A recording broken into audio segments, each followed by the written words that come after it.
Hello everyone, welcome to Aldo Meets from Hotel Anfield. I'm here with Peter Schriewersmann, James Pearce, and my mate Gregory Vignal, who's an ex-Waltonian. Correct. Living near my next door neighbour he was. And it's great to see you, pal. Thank you. You're very much welcome on the podcast, and it's great to see you. Tell everyone what you're up to. I know you're in Latvia, in Riga, which I am right now. It's a lovely place. Lovely place. I'm really surprised about the structure, the vision, and I really enjoy right now my time. It was good for me, after Versailles.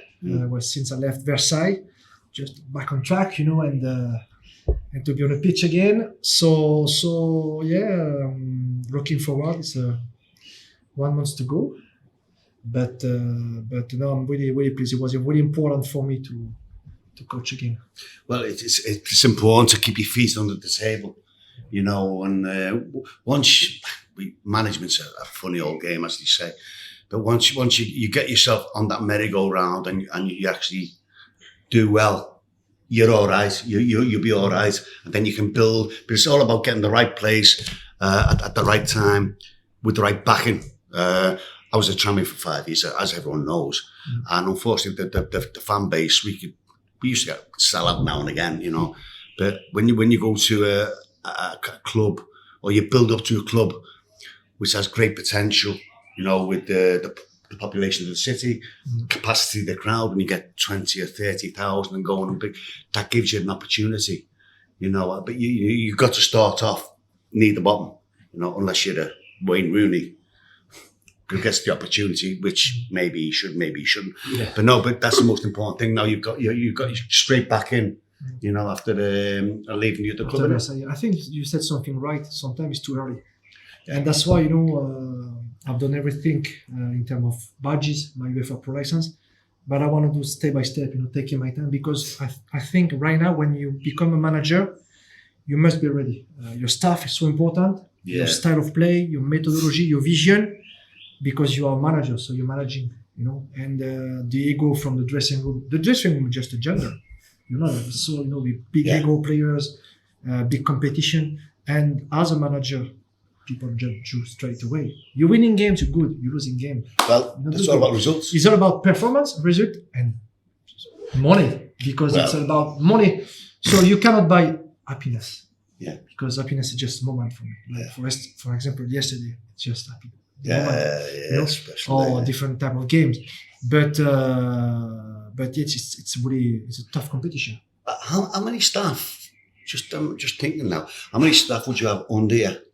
So when I was in Paris? No, now. In Riga, we are like coaching, technical staff. We've got the manager. Yeah. And after we are like 1, 2, 3, 4, roughly 7, 8 around. Manager. Okay. So we got like assistant coach, technical coach, development coach, goalkeeper coach.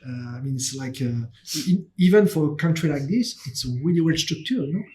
Don't get me wrong. Premier League is something different. Yeah. But now everybody's working. Everybody, try to get properly, ready. Yeah. And that's why this year they did really well, in Europa League, for example. Yeah. Beat Ajax Amsterdam. They play Anderlecht, Galatasaray. So now it's a tough competition for every place, every club. So that's the goal, basically, to win the league and get into Europe. Yes, guarantee Europe. Yeah. So Champions League qualification round. But because the season goes from March to November over there because of the winter. But we have to stay, be ready because of the Europa League or Champions League. So you go from March to November, and after the rest because of the cold, the winter, and it's for me it's a new experience. Yeah. Just to get something new, and I think it's like a great opportunity to make me stronger. No, that's brilliant. I tell you what, that's all about football. Different experiences. It's like baking a cake, getting the right ingredients. So when some people get it earlier than others, maybe at the hours, for example, but other coaches can maybe build up and get to the age of like 50 or whatever. And next minute they've cracked it because they've got all the ingredients to bake this cake from their experience before. That makes sense. Yes. So the older you get, as long as you get help from your owners, If you get, obviously you want to bring the players in, whatever you want. I didn't have that at Tranmere because we were losing money. Money was going down the drain all the time. So I had to sell to survive. Yes. Sell your best players, then get free agents, all that. You couldn't build a team, but that's the most important thing. And obviously the youth development, getting a couple each year, a few each year, which you have to do to come back, to come into the squad. So I wish you all the best on that. Yeah, really we'll see. mate. I think it's an important moment for me right now, and try to be more stronger. Of course, the dream will be to come back to UK. Yeah, of course. To get something in UK, and I'm looking forward. But it's not easy. It's a big competition. And sometimes it takes time, But I think if I keep doing well, like this and step by step, and to get, everything I can, as an experience, to be much better, I think it would be. The one thing going on there is I've noticed what used to happen in the Premier League, going back some time. I'm talking about the merry-go-round, we used to say, like, there's man, like Sam Allardyce and Mick Moisey and another one. Once you've done a job at one place, you get sacked and then you jump back on, and they jump back on. Because they were scared to bring new blood. They were scared. Yeah. They just want stability, a fireman, call it whatever you want, to come in and do jobs and keep them up or do whatever. They're not looking to the long term. But now I look, and I've been so impressed with some of the young managers. There's about a few of them are from Spain, I think, in the Premier League, and like what they've done. And you look at the Brentfords and your Fulhams, your Bournemouths. All these teams are the top half. And the young managers, it's not your old fogies from gone by now. They're all looking afield for the likes of the Spanish. I think the Spanish are doing really well, and this is where I'm not happy with the French mentality right now. Because since Arsène and Gerard Houllier, there is no one in a game from my country, and this is, for me, it's terrible, and I'm not happy with the way we are thinking the vision, because I think it's wrong. If you have a look right now, the Spanish, the way they are doing, you're talking about Arsenal, Bournemouth, and different type of club. Basque, they're not Spanish. The Basque. Big difference. Basque, correct. Big difference, yeah. Basque, yeah, but even the German, or the Italian, but I think they are doing really well. Yeah. I think they've got a vision, a pathway for the youth, for the young manager, and they trust them. So Xabi Alonso, for example, is not managing in England. The job he does in Germany, it's an amazing it's unbelievable. So I think it has been a little bit difficult for the English one. If you speak about Wayne, about Frank, Steven, I think for him, he'd been up and down. Rangers was absolutely an unbelievable job. He did well. But after Aston Villa, it was difficult also. Yeah. So that shows you it's not easy. It's not easy to be a Premier League manager. It's not easy, even if you are a massive, player. Yeah. Because you have to find the right. It doesn't mean to say that you're going to be a good manager, does it? You know what I mean? But the Spanish, I think, right now, I think they are doing really well. And my husband, because. Especially the Basques. The Basque, yeah, sorry. Not Spanish. It's like Liverpool in England some way, you know what a score is like, Greg, can I just ask you one quick personal question? Yes. So having gone into management, and like what kind of strain does it put on your family life in a way? Because obviously we talk about being hired and fired and so on. I mean, you are now in Riga. It's not exactly around the corner. It's a really good question, because it's of course it's a big sacrifice, because you're leaving your environment, your wife, your kids, and this is where you have to find the right balance. I use the word trust with my wife, because we came together to Liverpool 25 years ago. We've done everything together, but as a player, you passed away, and it's like a new life starting. If you want to stay in the game and become a manager, but it's really easy. It's not easy because regarding the pressure. And for example, when I was been sacked from Versailles, from Paris, on the next day when my son went to school, first question from the teammates, "Oh, we just read your dad has been sacked. Why, you know?" So they are like a sponge, because sometimes when I am on the phone in the house, I make sure I am in different room when I'm talking, because I don't want my kids or my wife sometimes to hear conversation, because it's a pure jungle. You think there is friends, there is no friends. Everybody wants to work, everybody wants to be maybe in Premier League, you know. So that's why, but you have to trust, and the core of the family is really important, and I take care about this. So when I can get 1 or 2 days off, boom, come back to the country straight away. But they believe, they push me, because I am here right now because of them also. They make me stronger, and I think it's very important. You have to be careful, because if you do something, you've got to be all in. Yeah, it's 100%. And I know you say that randomly, but you have to. And I suffered. I neglected my family, Tranmere. You put the team and the club before your family, because that's what you do.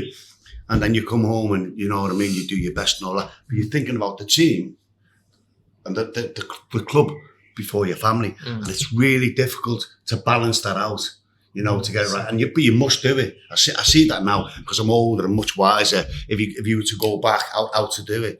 But it is, I tell you what, it's a strain. It's a massive. You're definitely older, John. And you're not wiser. I'm not sure about the wiser.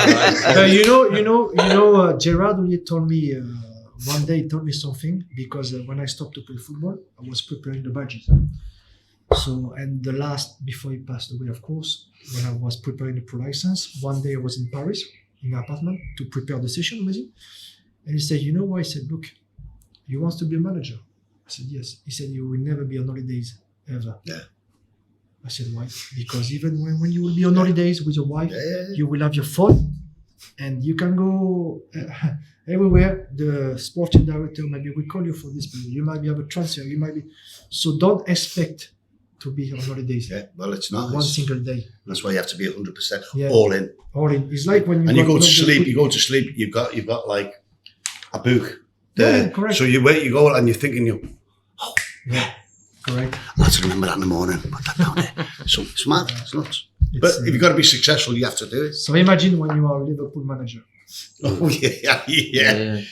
Well, talking about the Liverpool manager, what have you made of the job he's done? Until now, but we will see if Liverpool win the league. But I think until now it's perfect. It's not easy, especially after Klopp, you know. And everybody said, "Oh, what will happen after Klopp?" Yeah. But the way I think maybe he prepared really well the pre-season. Maybe he had a really good relationship with the strong player, the core of the squad. You know? Yeah. And until right now, I think it's a really good season. I mean, they've blown everyone away, haven't they? And when you look at the gap at the top to win it with so many games left, I mean, has that surprised you, just with the ease at which they've done it? I think when you are playing for this type of, as a player, of course, you must be a winner week in and week out. But I think it's the same as a manager. I think it's when you walk, you know, every day at the AXA training center. I think as a manager I will go, okay, which energy I can bring to you, which energy I can bring every single day to my players. Because after you got like a staff, they do the job on the pitch, you know. But it's you as a manager, you are leading this project. You are the number one. So it's all about, I think, about energy. I think it's my vision for this football club, you know. Because after when you're over there, you know, and you're playing, you got so much support from the fans, and this energy you need, you know, to win games. But after I think he's done a great job. Yeah, I think, you know, we've seen it in the game against Tottenham. He's been very, very laid back, but to see the enjoyment at the end of the game, and then he started singing Jurgen Klopp's name. I thought that was a bit of class. Because he has done it with Jurgen's team. He's made a little tweak here. Gravenberch, you go in there, played it a little bit like we know, more regimental, but don't lose the ball as much and all that. And he's utilised players slightly differently. And look, what he's done is pretty amazing. You know, but I loved the way they celebrated everything. The fans, the team, the staff, the manager. It was precision the way they did it, wasn't it? It's class, wasn't it? Had you ever known? Aldo, had you ever known an atmosphere quite like that? Well, I've been fortunate to go to Anfield since 65, 66 season. Roger Hunt, you know, Ian Callaghan, St John, all that great team. And the atmosphere was different. It's brilliant. And that's what we always used to pronounce ourselves because of the atmosphere, the cop. And I've seen loads and loads. I've been there, a Saint-Etienne game. I've been all the big games. I've been on the cop before I played. But you know what was good about yesterday? The Tottenham game, sorry. I'm watching the game from the commentary point. And all you seen in Sky was the cop. Rightly so, because it was down there. But it wasn't just the cop. The whole ground. It was the whole ground. It was absolutely amazing. And the way they celebrated. And then, you know, for the manager to do what he did. He's basically saying, look, this is my tools. I've done this with another man's tools. And I don't want him to be forgotten. So that's why he's went and sung Jurgen's name. And quite rightly so. But what he's done is pretty amazing. I mean, a lot of focus is on Arne and his team, rightly so. But I think we ought to have a quick chat about another guy, and that's Richard Hughes. Ah, yes. So Richard Hughes has been in post now for give or take a year, and he's the one who chose Arne Slot, which, I mean, whoever tells me, oh yeah, Arne Slot, I watched all of the Eredivisie game, I know all about him. I think most Liverpool fans, in all honesty, would have had to quickly Google what he's been up to and how well he's been doing. Now the results show that was a good decision, but on top of that, he extended the contracts with Mo and with Virgil. So what's your feelings about Richard Hughes? But look, Richard is a good friend of mine. We played together. So right. Did you? in Portsmouth. And Ragnar, Whereabouts? In Bournemouth? Portsmouth. Portsmouth. Portsmouth, Yeah. sorry. Of course, yeah. And Alain Perrin and Harry Ragnar. Oh, nice. So in Premier League. And since then, we've been in touch. And but to be honest with you, I was invited yesterday, but I couldn't be on time, you know, for the game. Richard texted me this week, you know. But I'm not surprised because I know him since a while now, and I met him twice already this year, and he's really professional guy. You see, he's really well organized, and I think he's a guy you can trust. He knows what he's doing, and he knows what he does, and look, my hat on, because finally, two massive players signing the contract. Yeah. For 2 years. I think. Foundations. Yeah. You've got to So- keep the foundations. So foundation is important. Your spine is important, Yeah. you know. And I said a few months ago, really important to keep the spine. Van Dijk is a big signing. Sometimes when you are talking about wingers, you know, players on the side, you can find maybe somebody else. But keeping Salah, I mean, how many goals he score, the impact.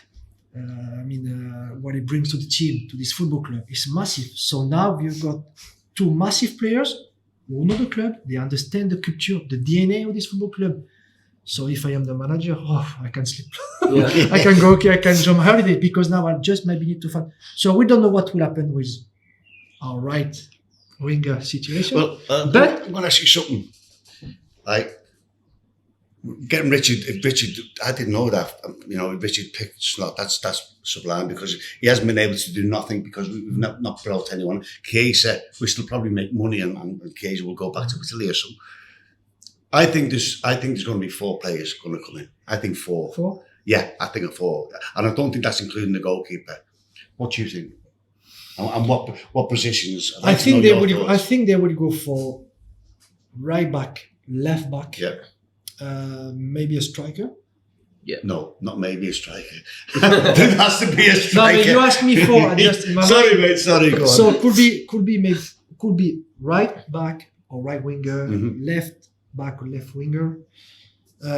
Potentially, I think one pure striker. Yeah.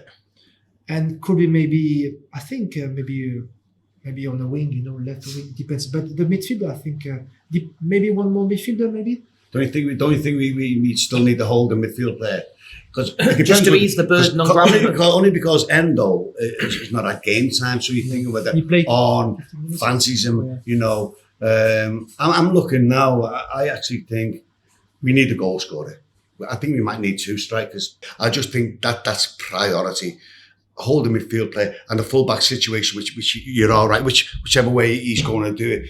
But I can see he's bringing 4 in. It's massive for Richard to go, make statements on that, and show. And if they're half as good as what you got the manager, then we're going to be all right, aren't we? After it depends, of course, about your style of play, your movement, animation, and rotation. Because now we got midfielder who can score goals. So would you like to go with more midfielders, box to box, and or would you like to encourage, to go maybe with 2 pure wingers, more high into the pitch, with maybe not a 9, but like a 9.5, or depends the way you are playing. But I understand your vision, because of course you are Liverpool Football Club, and you always had like pure number 9, scoring goals, and that's why I think the fans also want, because it's part of the DNA. Yeah. So we've been fortunate, from Roger Hunt, who I loved, and then you go Kevin Keegan, loved him, adored him, Kenny, then Rushy, all the ones, and Robbie, and bang, Suarez, and all these. We should have a centre forward, in my opinion, that's vying for the Golden Boot. When you've got a right winger like Mo, and the other year, don't forget him and Mane drew the Golden Boot. And we got, I think we lost it by a point, 96 points or something. I just want us to have that striker, maybe wish one. The one who can. That's easy said than done. Yeah, but the one who can play with Mo, the one who can play with Suarez, the one who can understand the movement from the midfielder. That's it. McAllister go higher. So that's why, when you are building a squad. But everyone's looking for it, Greg. They're all looking for the same player. But it won't be.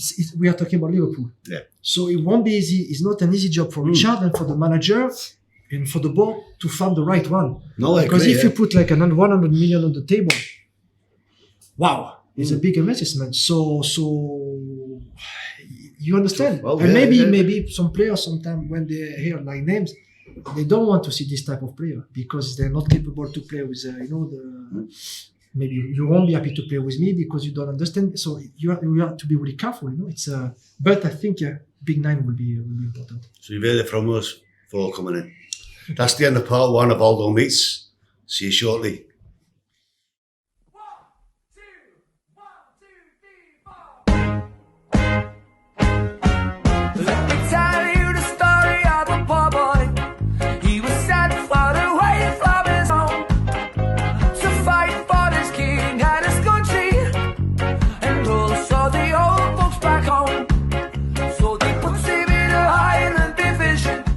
Hi everyone, welcome back to...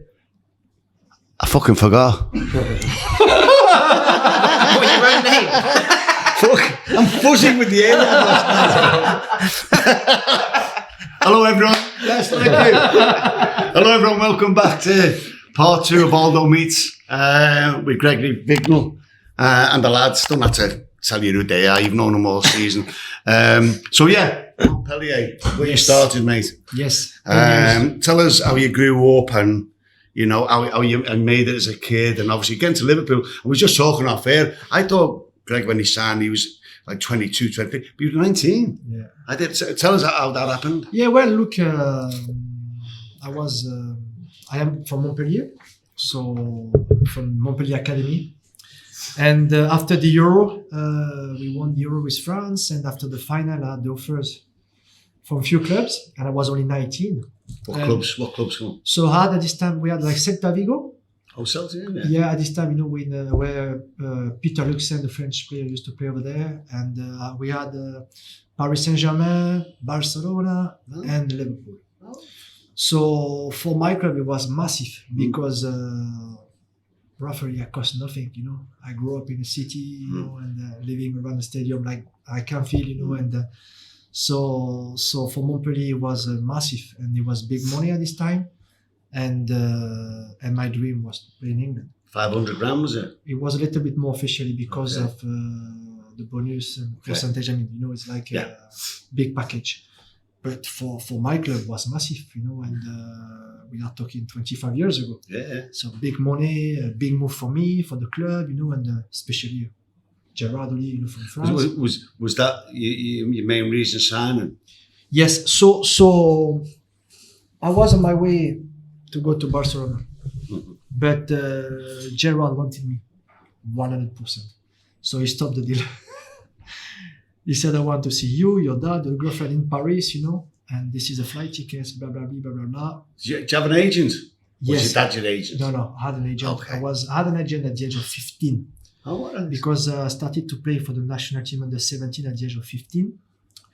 And, so agent came, and we want to work with you and we want to look after you. So, and he was a guy from Marseille, Okay. so someone I knew really well from south of France, same mentality. So, and before, it was more like more respect. So between the players and the dad and the agent. And I said, okay, crack on, let's go. And so we worked together for a few years. And after one day we had a phone call, about after the Euro. And I said, look, this is what's going on, Greg. Are you ready? I was in shock because I said, so if I have to move, if it's good for me, of course. And after I had the conversation, the meeting with Gerard in Paris, and I couldn't say no. And I was young, and I was looking Eric Cantona because for us, Eric Cantona was the first French player going abroad, playing for an English team. And it was... Leeds, you mean? Yeah, Leeds first, So winning the Premier League title, it was massive because I was like this, Cantona. And after when I had Liverpool, and my dad was supporting, my granddad was supporting Liverpool because of Saint-Etienne. You're talking about Saint-Etienne before. Yeah, that was a massive game. Wow, yeah, so... It's great too. And for me, I said, no, this is my chance. It can change my life, it can change my family, And it has. And it was. Yeah, yes. So, and when it was a dream come true. Yeah. I remember it was yesterday, my first day in Liverpool, arriving at the airport, going to Anfield, see the stadium, going to Melwood. Yeah. It was, wow. It's sometimes difficult to find the right words I get that. to explain, the feeling. And it's even worse when you are leaving this football club, because this is where you realize you are making a mistake, because you will never get a club like this ever in your life, because it's more than the football club. Look, we are talking 25 years and we are sitting together, and I meet him the first time in Woolton Village, because I was living in Woolton with my wife and we were sitting in the same restaurant, and I was like this, I said, can I go to say hello to John? Yes or no, because of the respect, but that shows you, nice. the DNA of this football club. Yeah. So it was a lovely Vindaloo we had that night, but I suffered the following morning, by the way. Anyway, but no, it was a great move for me. So, except my injuries. But So who helped you settle in? Who did you become close to in the squad? look, I was close with a lot of people, players from this football club, because I had the respect. I show my respect to them, to training hard every single day, to respect this football club. When I was on the pitch, I give every time 100%. So I think it's important to show who you are, and after you get the respect from your teammates. So, And you made your debut in that FA Cup tie against Rotherham. yeah, from the bench. Yeah. What are your memories of that? Of that Magic. night? I remember my first touch. How was it? You didn't give it away, did you? No, I went skill, and crossing. I think it was a cross for Emil. I can't remember, but Did you ever? I say we say this to many of the ex-players. Did you ever remember your first experience at Anfield when you get the ball? And I remember it happened to me. I got the ball like that, and I thought I'm going to play a blind pass right across to the right winger. I went like that, and it got cut out, and I went, whoa! So I remember, because when I went on the pitch, it was a throw-in. And then I said, if you got the ball, maybe do like a little trick, over the head, And I did.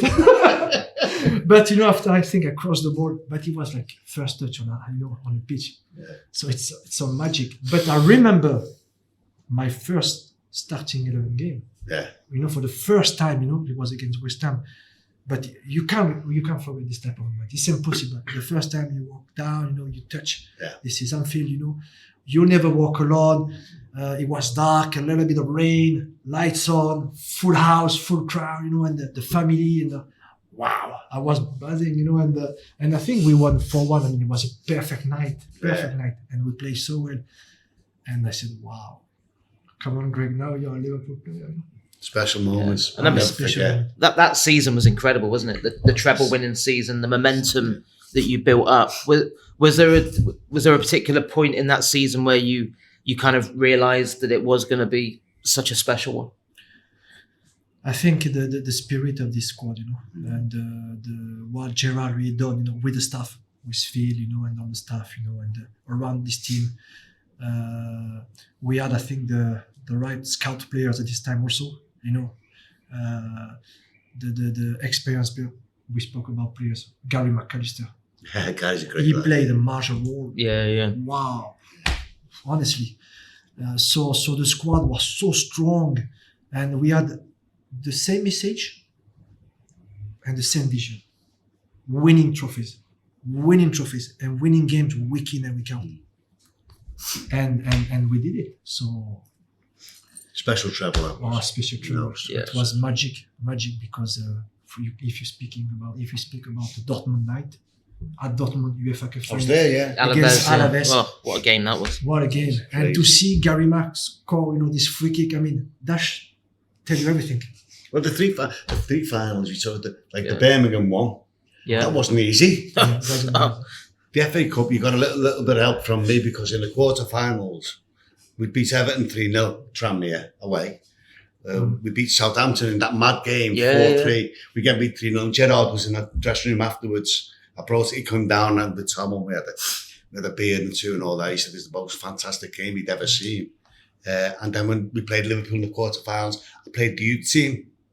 So Liverpool could beat us and they did 4-2. No, That's a joke. I know. No, but obviously we it was- got beat 4-2. But no, as a Liverpool fan then, I wasn't obviously for the Liverpool for the Tranmere game. Then I watched the season unfold. Yeah. And like the team was going into this crescendo. Obviously the league was out of the equation. But beat Birmingham, got over the line with Birmingham. And then Arsenal I went to the Arsenal game with my son. I left when it was 1-0. Did you? I left when it was 1-0 because I said to my son, I said, never look, scored. they're going to get another one. They battered us, didn't they? Yeah, I said, let's go. We go outside the Millennium Stadium. We had a big roar. I said, told you, 2-0. And then we went walking down towards the stage. I had this big roar. I said, told you. And then I went to this ice cream van. I went, what scores it? They said, Liverpool winning 2-1. I pulled in talks to me all the way home on the train. But that was a mad game because we should have lost that. And then the Alaves game, that's just madness. But what Greg said quite rightly, so it's what the team give to get the togetherness, the fight for each other that you could see happening in big moments, and at the Everton game as well. That it was just happening and getting better and better as the season went on. And that's a great to win the treble, like any treble. But you're talking about the Everton game with the same man who scored, Gary Mack. Yeah, Again, this great free kick fella. at 90 minutes or in the last minute of the game.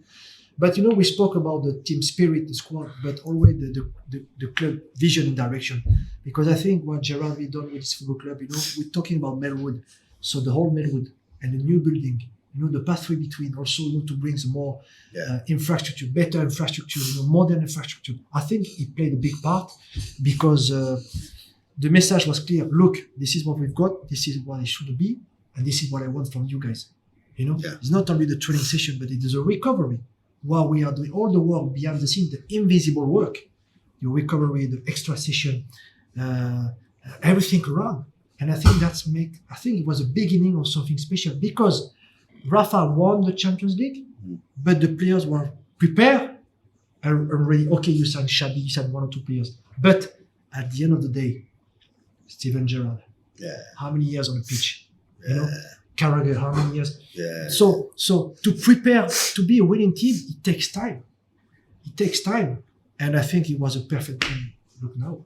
I mean, when you started with your time with Liverpool, you still had really stiff competition in your positions with Pavel and Carragher. What was your relationship like with them? Fullback, because really good.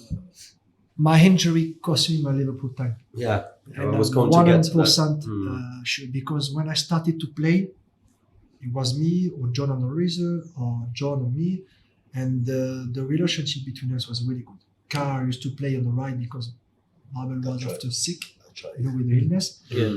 and we were doing really well, really well. And my injury cost me.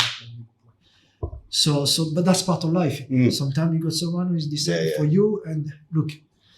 But when you got the jersey, when you have to keep the jersey, and I was fighting every single day. 10 months it took you out, that fractured foot, did But it? I made a mistake. Okay. I made a mistake. Why? Because sometimes you have to take time. And I was young. I was playing for Liverpool. And like I told you before, when you are injured, you can't be on the pitch. Somebody else plays instead of you. Yeah. And if he performs, he does well, you don't play anymore. Yeah, that's right. So it was a massive injury, and I forced myself, and Gerard really wasn't happy at all, because I was doing stuff, and I shouldn't.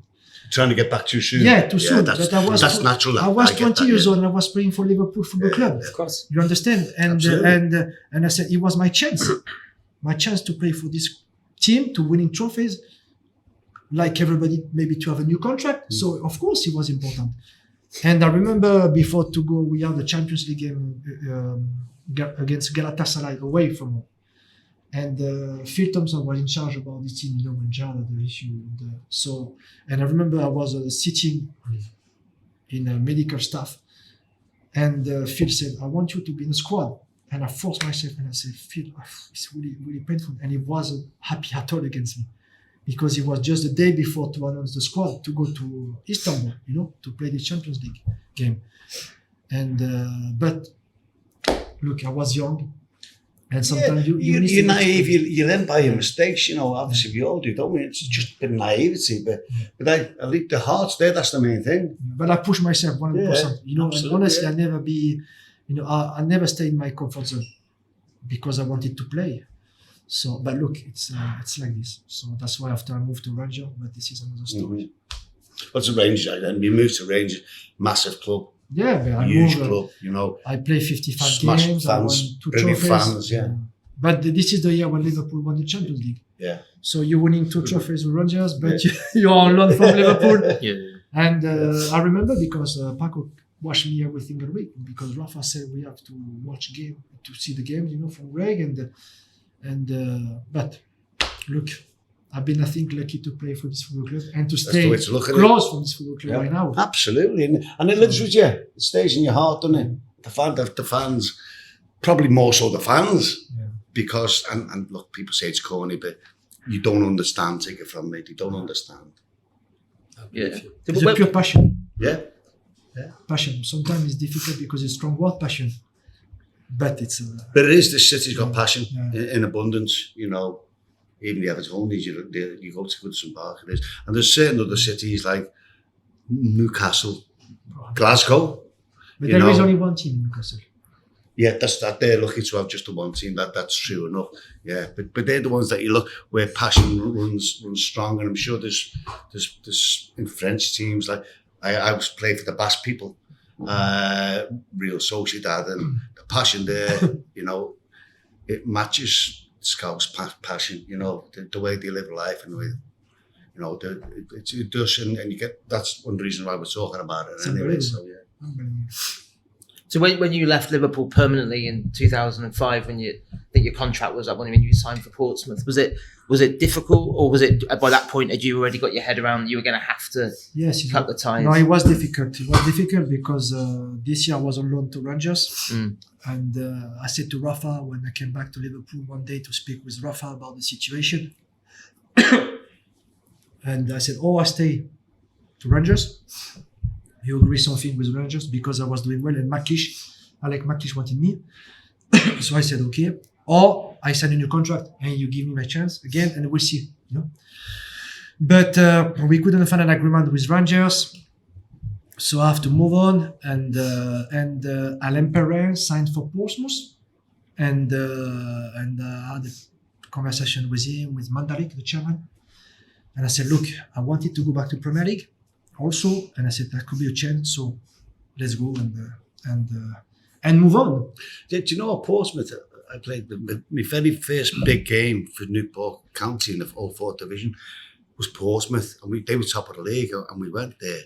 It was the biggest crowd I've ever played in front of at the time. There's 25,000 there, and the pumpy chimes. And, do you know? Really, the atmosphere there is really good. You know, it was really good old-fashioned atmosphere. You know, and it still is now, obviously. But yeah, no, it's a good club. It's a good club. Pure passion also. You know, it's. Who's the chairman again? Mandarik. Yeah, Mr. I got to Mandarik. know him. Yeah, he's a nice bloke. Him. Yeah. And it was a tough place to come and play. Oh, big time. Yeah. Because typical British atmosphere. You know, the small atmosphere ground, had the passion as well. It was tough. And, yeah. So. Yeah, that's end of the second part of the Meet Aldo podcast, and we'll be back with you shortly, where Gregory's going to do the challenge. Aye. The challenge, the 6-question Aldo Meets challenge, and he's trembling in his boots already.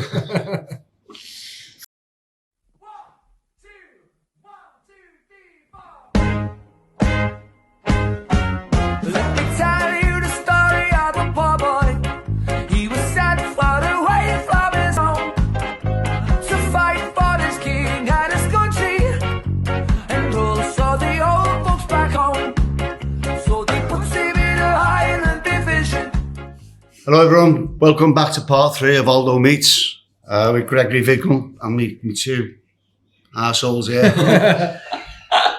It's a joke, they're alright actually. Right Greg, when did you think about moving into coaching? Was it something that, when you're playing and you're looking at managing and you're looking at your managers and you take things off your managers and you coach certain things, don't you, because you remember the good things, what they do, maybe not the not so good things. When did you actually think that, when I finish football, I want to go into coaching? Yes, I said yes. You always wanted to. Yeah, always wanted to because I love the game. Yeah. And it's part of my life. So of course I kept drills, exercise. In my mind I was writing. I had a book when I was a player writing. The drills from managers. Nice. Yeah. And the way So you've taken some hints from the coaches and writing them down, like documenting them. And I got this book at home. Oh, very good. Yeah. Like So that. it's a whole book, and it was the book, and I always keep it with me. I like that. And even when the manager, for example, Jardo, the way he prepare the team talk, the way he prepare the team talk, the way he spoke, and it's always important to learn, from and to get experience. Absolutely, yeah. And but now I've got my way, my vision, and but it's always important, I think, to see and to adjust. But yes, of course, it's always important. So you joined the staff at Rangers, the academy staff in 2017. Yes, the academy first and foremost. So we did well because we won the under-18 league, the Youth Cup. And so a few years with the academy, a few more months with Steven Gerrard also for the first team. So great experience. And the women's, the last year of my contract. Last year, I've done the women's as a manager. So it was different type of job during these 3 years. Great experience for me, and I learned a lot. And by the way, true story. When I had the meeting with Steven Gerrard about when he came as a manager, we spoke about the football club also, and I said to him, you will need 3 years before to win the title, and it took him 3 years. Did you have a bet on that? No. but because of the the environment, and it was a great experience. Yeah. Because it's a massive club also. Oh, huge, yeah. With a massive. big, the fans and the expectation also. It's so great for me. And then you went to you coached at Marseille and Dundee. Yes. Was it the reserves at Dundee? Yeah. Yes, of course. Yeah, with Gordon Strachan. Gordon Strachan was the sporting director. He's still the sporting director. Okay. So he asked me to come, and I've done 2 years, and I've done my French pro license with the French FA and Dundee. So for 16 months. So it was really intense because every month I went to Paris for 4 days. The French FA came to Dundee 5 times in between the 14 months, 3 days every time. So it was and of course the coaching with the games. So it was really intense, but great experience because speaking about, for example, big manager, Gordon Strachan. Great fella. He gave me. I'm still in touch with him because he gave me so much advice. Good fella. One day, I think he done the session on purpose for me to look. He said to me, "Can I take the session 10 minutes?" And he said, "Just go there and watch." I said, "Okay." He was doing the shape with the defenders, the movement and the speaking the way. And I watched him for 50 minutes. And I went to see him. I said, "Okay, I understand. You done this session for me, not for the players." Very good. Because the way you spoke to the players, your positionment, and when you stop, why you stop, And I said, "Okay, now you can go. See you tomorrow." You see, this type of experience, but great, so good. So it's, it is. I said earlier on, but you've got to take the good parts of the people. Some may have some bad parts, but we've all got good and bad, and then you've just got to make sure that you get it right and learn from it all. And you learn, but you must accept that because you have to leave your ego. You are not a player anymore. And then you'll have your own experience as well, by the way. But you become a coach, a manager. You have to fail because it's part of the process. Yes. But you have to learn and leave your ego on the side, and you have to learn from this type of person. Absolutely. So I think for me it's really important. Absolutely. Who did you learn the most from then in terms of managers that you worked with? You had a close relationship with Gerard, did you? Yeah. You know the story. Away, sadly. You know the story about the funerals and the way. The scarf on top of. No. It's my Tell us, scarf. please, if you don't. So I phoned Gerard on a Friday. Voicemail. I left a message. Saturday game. I was in Marseille. Saturday, I missed the phone call. Sunday, I said, "Okay, I will give him a call on Monday."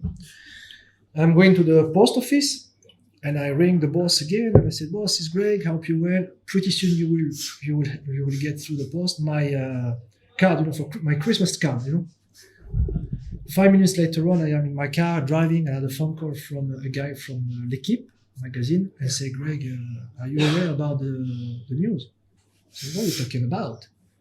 I said, "Greg, the boss passed away." I said, "Are you kidding me or what?" And he was through. So I was driving. I left him, a message, a few days ago. I was missing his phone call. So straight away, I took my phone. I phoned Phil Thompson.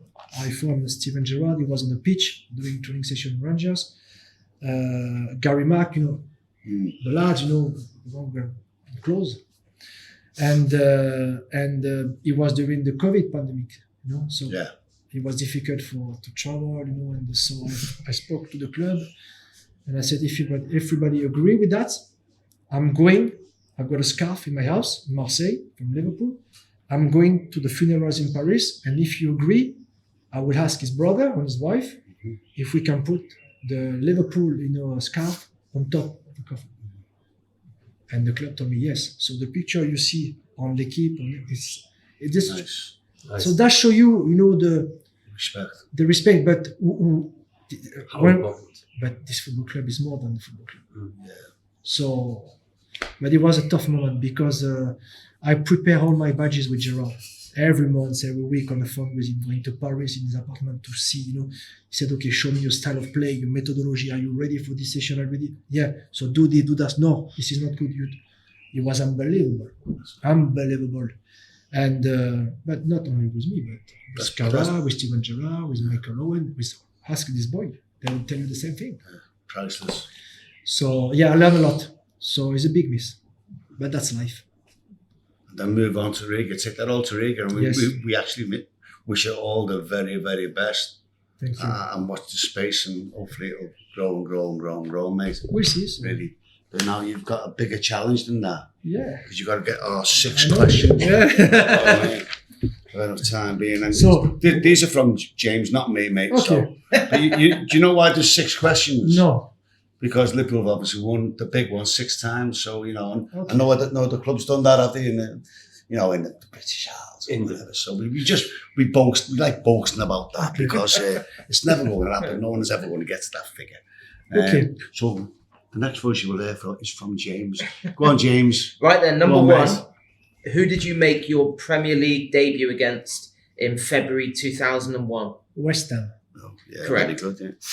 Liverpool won 3-0 that day. Can you name the goal scorers? Fowler, Smicer. Correct. Oh. 2 out of 2. Number 3, when you came off the bench in that famous 3-2 win over Everton at Goodison in 2001, who did you replace? Robbie Fowler. On a roll. He's yeah. flying. Wow. Number 4, when you signed for Liverpool in September 2000, who did Liverpool sign from Dynamo Zagreb 2 months later? Igor Bishkan. Wow.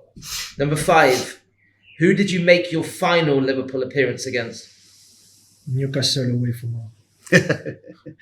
Number 6. This could go top of the table. You're top of the table if you get this one, mate. Don't panic. Liverpool lost. Liverpool lost that game 1-0 at St James's. Who was sent off for Liverpool that day?